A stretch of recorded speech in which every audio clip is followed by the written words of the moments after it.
Bismillahirrahmanirrahim. Assalamualaikum warahmatullahi wabarakatuh.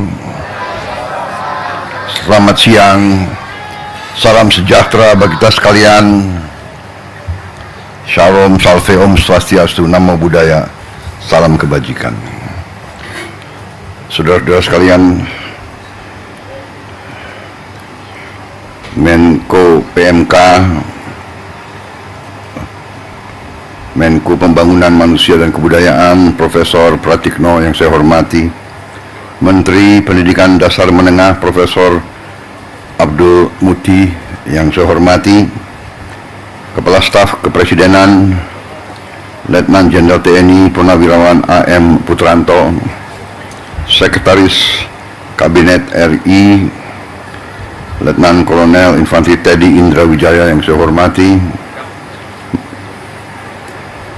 Wakil Menteri Dalam Negeri Ibu Ripka Haluk yang saya hormati, Wakil Menteri DG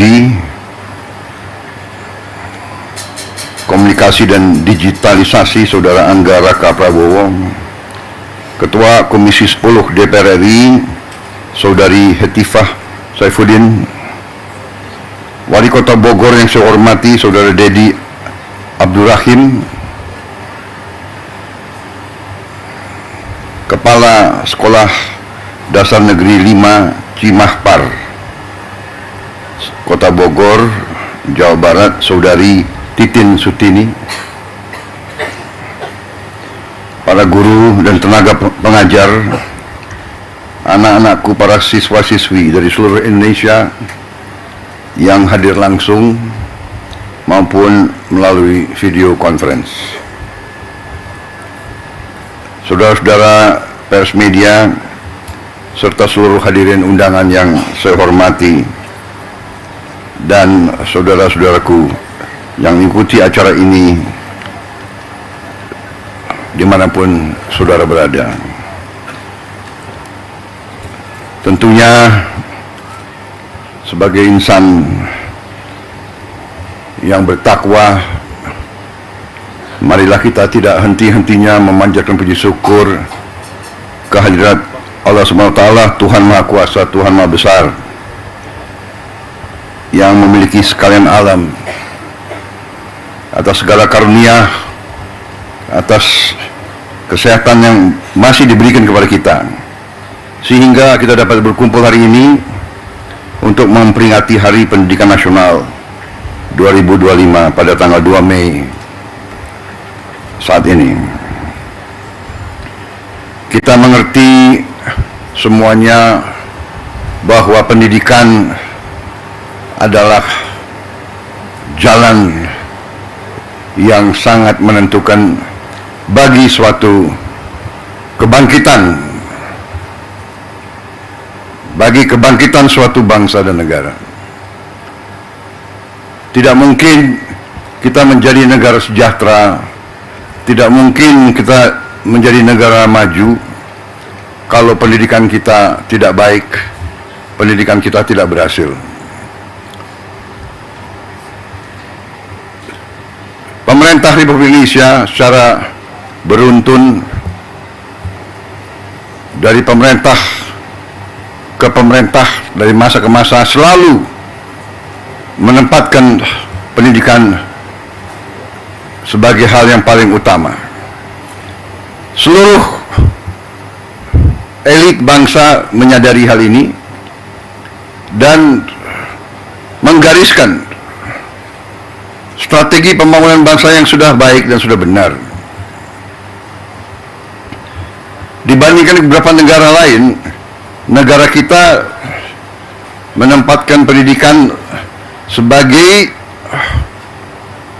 yang teratas dalam APBN, dalam anggaran pembiayaan dan belanja negara. Pendidikan yang paling pertama. Kalau tidak salah, APBN sekarang ini mungkin yang tertinggi selama sejarah Republik, di atas mungkin 22%. Kita bandingkan dengan negara lain,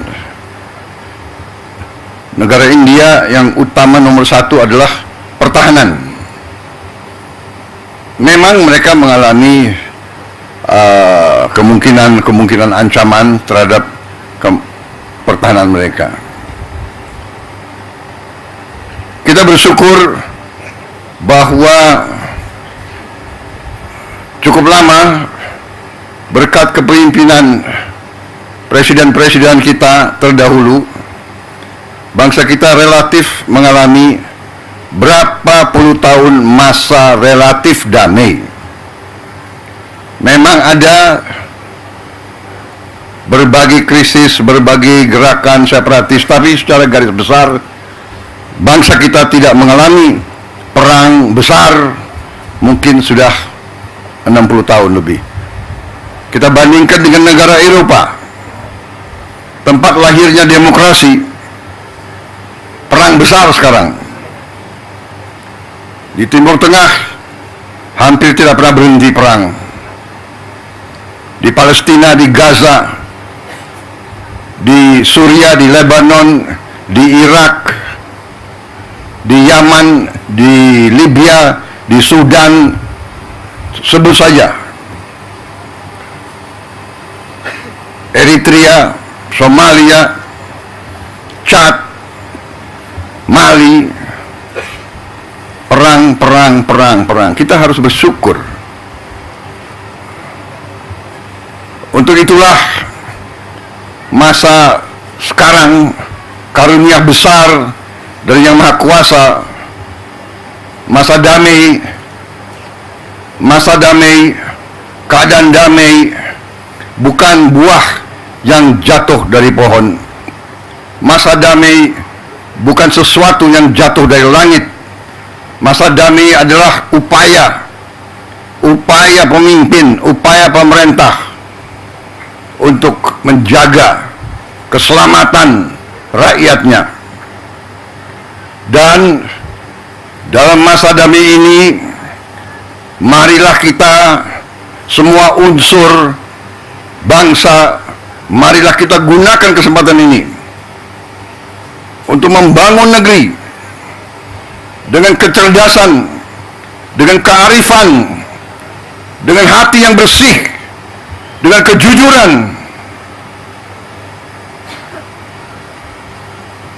sehingga kita bisa membangun masa depan anak-anak dan cucu-cucu kita. Pendidikanlah yang menentukan apakah negara ini mau jadi negara miskin atau negara ini mau jadi negara yang baik untuk rakyatnya. Pendidikan yang menentukan. Pendidikan sudah dapat alokasi yang besar, tapi marilah kita waspada, mari kita jujur kepada diri kita sendiri. Tidak kita mencari kesalahan siapapun, mari kita jujur kepada diri kita sendiri. Mari kita bertanya, apakah anggaran pendidikan yang begitu besar sudah bertahun-tahun sampai atau tidak kepada alamat yang harusnya ditujukan. Kita masih melihat tadi dan kita tahu begitu banyak sekolah-sekolah yang rusak. Padahal kalau kita buka-bukaan, anggarannya ada.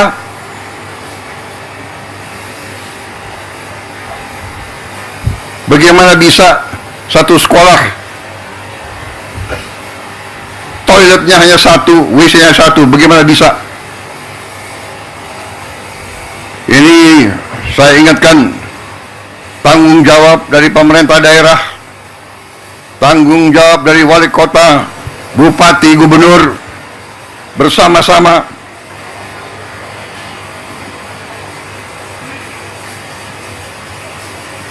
saya memang menetapkan anggaran, saya kira kalau dicek cukup besar untuk perbaikan sekolah-sekolah, tapi tidak cukup. Berapa? 16 triliun ya, 16 hampir 17 triliun Tapi cukup hal ini untuk mungkin hanya 11.000 sekolah. Ya, 11.000 sekolah kira-kira. Ini tidak cukup. Sekolah seluruh Indonesia adalah 330.000 sekolah. Benar ya Pak Menteri? Yang sekolah negeri berapa Pak Menteri? Dari 330.000. 200.000 sekian. Jadi kalau kita perbaiki 11.000, mungkin perlu 30 tahun sampai sekolah ini semua bisa diperbaiki. Dan kita tidak boleh menyerah. Tidak boleh kita 30 tahun memperbaiki sekolah-sekolah itu. Karena itulah saya bertekad melakukan penghematan terus-menerus. Kita harus memperbaiki sebanyak-banyak sekolah seluruh Indonesia dalam waktu secepat-cepatnya. Inilah yang saya sedang pikirkan terus bersama menteri-menteri saya. Terus-menerus saya memikirkan bagaimana kita cari uang, bagaimana kita mengelola kekayaan kita. Karena terus terang saja, berkali-kali saya sampaikan, kekayaan bangsa Indonesia masih terlalu banyak yang bocor dan tidak sampai ke rakyat.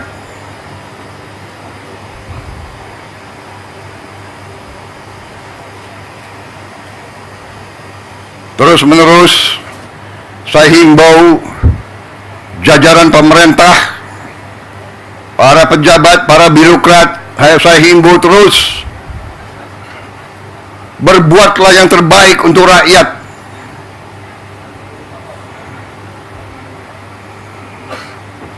Para pejabat, para birokrat diangkat, dibiayai oleh negara, digaji oleh negara.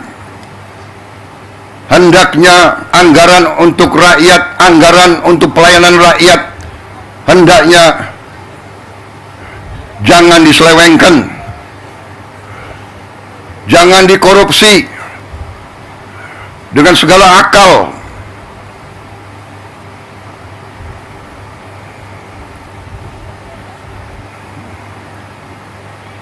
Saudara-saudara sekalian,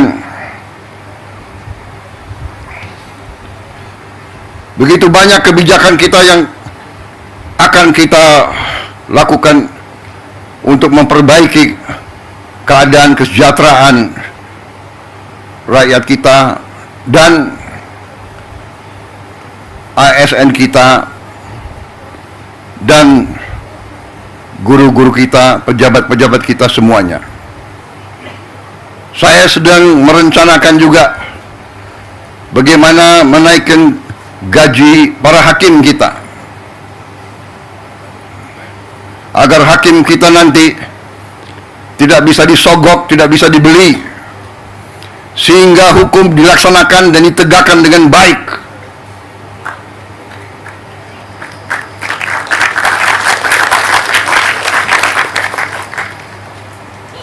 Saudara-saudara sekalian, kalau kita melaksanakan pengelolaan manajemen yang baik, manajemen yang akal sehat,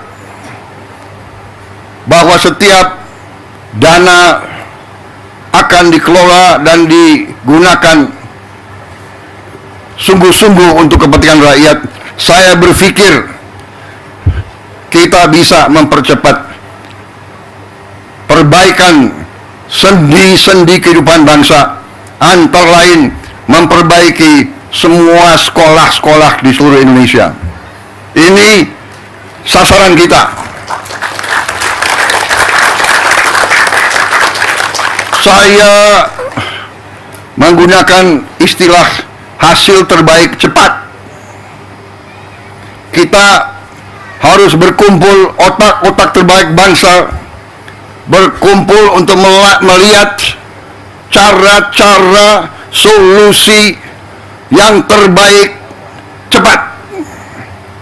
bukan terbaik, tapi penyelesaiannya 30 tahun.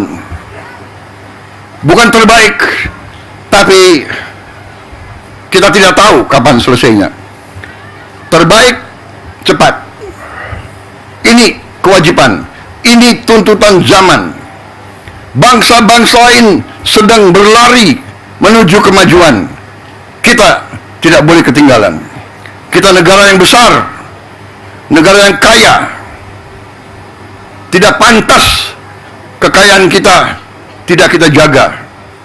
Kita menjadi bangsa yang bodoh kalau kita tidak bisa menjaga kekayaan kita. Dengan kekayaan yang kita jaga, dengan keberanian kita untuk menguasai kekayaan kita sendiri, kita akan punya sumber daya, kita akan punya dana untuk memberi pendidikan yang terbaik untuk seluruh rakyat kita. Ini tujuan kita, ini tujuan pemerintah yang saya pimpin, ini perjuangan saya dan pemerintah saya. Karena itu, terima kasih undangan hari ini kita luncurkan, tapi kita akan luncurkan ini hanya sebagai awalan, ya. Ada langkah-langkah yang kita lakukan, perbaikan sarana semua sekolah kita harapkan. Mungkin sekarang baru bisa 11.000 sekolah, tapi begitu kita bisa dapat penghematan, begitu dapat dana lebih, terus akan kita tambah perbaikan-perbaikan itu. Selanjutnya, saya ingin ada digitalisasi sekolah-sekolah. Kita akan taruh layar-layar televisi di tiap sekolah kita. Di situ kita bisa memberi pelajaran-pelajaran yang terbaik, dan ini bisa bermanfaat untuk sekolah-sekolah, apalagi di daerah terpencil, daerah tertinggal, daerah terluar, ataupun di daerah-daerah kota dan sebagainya yang mengalami kesulitan mendapat bahan atau mendapat guru yang ahli di bidang-bidang tertentu. Nanti kita akan kumpulkan beberapa ratus guru terbaik, kita pusatkan di sebuah studio, dan dia akan ngajar ke seluruh sekolah di seluruh Indonesia. Ini membantu sekolah-sekolah, membantu guru-guru di semua sekolah-sekolah di seluruh Indonesia. Saudara-saudara, kita akan mulai, saya kira dalam waktu yang tidak terlalu lama. Saya berharap dalam 2 bulan sudah mulai sekolah-sekolah pertama menerima layar-layar televisi tersebut. Kita berharap, sasaran saya adalah dalam 1 tahun, pertengahan 2026, semua sekolah di Indonesia bisa mendapat layar televisi tersebut. Mudah-mudahan ini bisa tercapai.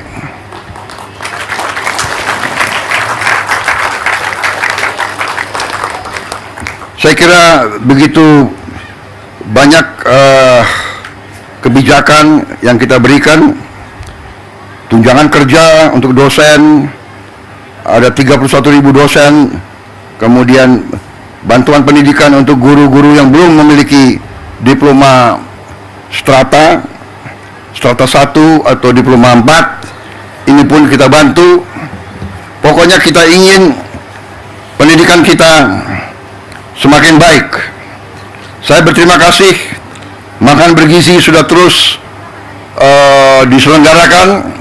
Kalau tidak salah hari ini sudah mencapai lebih dari 3 juta penerima manfaat, dan dilaporkan kepada saya mungkin bulan depan akan sampai 4 juta.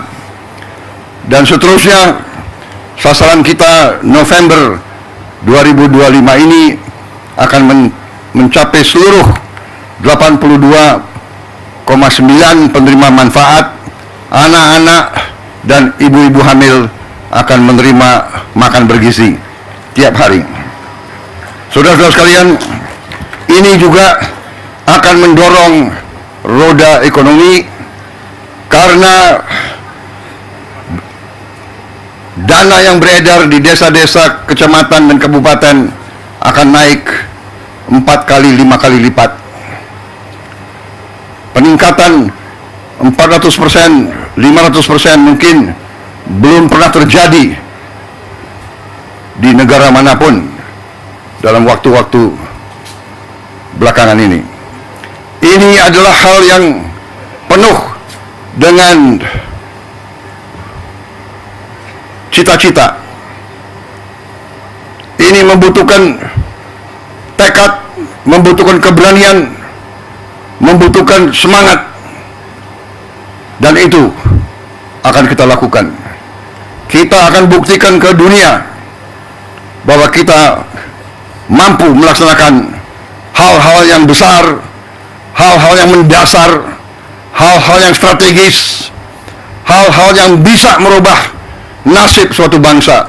Kita tidak mau melaksanakan hal-hal yang biasa. Kita tidak mau meneruskan business as usual. Kita tidak mau melaksanakan dengan semangat kumaha engke. Semangat kita harus engke kumaha.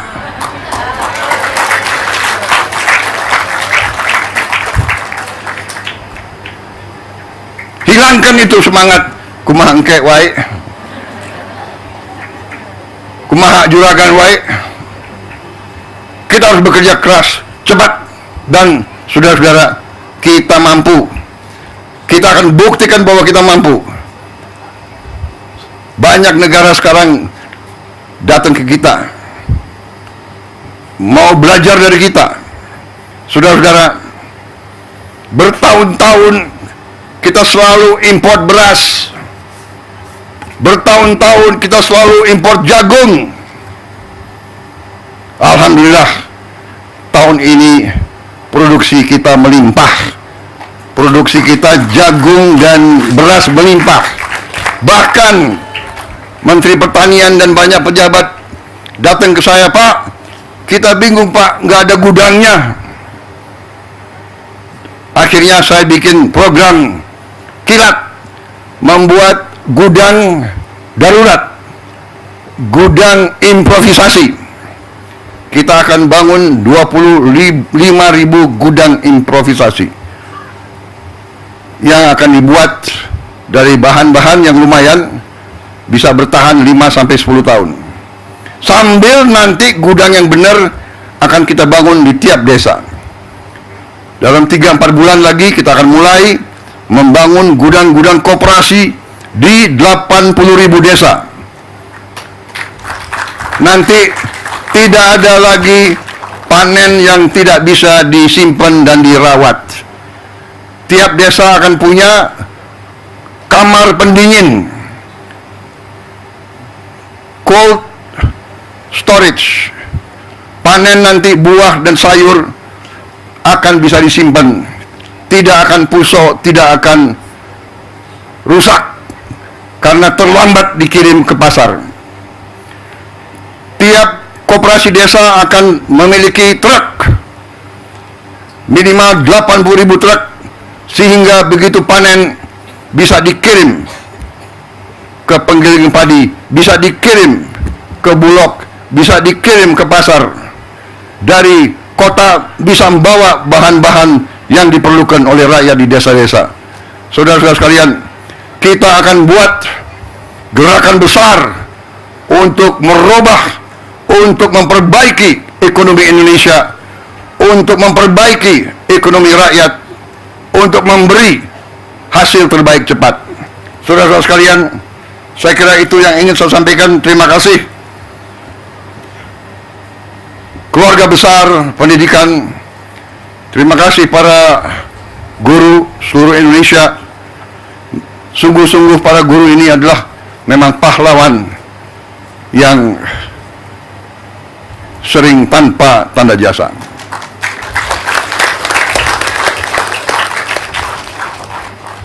Saudara-saudara sekalian, untuk itu sekali lagi saya ucapkan terima kasih, dan marilah kita bersatu, marilah kita kerjasama marilah kita rukun. Bangsa yang besar adalah bangsa yang rukun. Guru,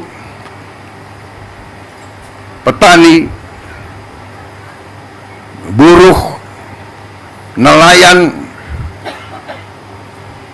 pegawai negeri, pengusaha, profesor, tentara, polisi, bea cukai, semuanya kerjasama, semuanya bekerja untuk masa depan kita, semuanya bekerja untuk anak-anak dan cucu-cucu kita.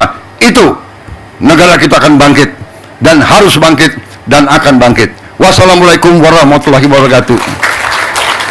Terima kasih para guru, selamat berjuang, dan saya akan monitor terus masalah pendidikan ini. Saya kira kalau ditanya setiap undangan ke sekolah, setiap undangan ke kampus, setiap undangan lembaga pendidikan, setiap undangan yang berurusan dengan pendidikan, itu saya prioritaskan. Dan rapat-rapat saya selalu memikirkan bagaimana mencari uang untuk memperbaiki pendidikan kita. Sekali lagi, terima kasih. Selamat bekerja, dan optimis kita akan menjadi negara yang hebat. Terima kasih. Selesai.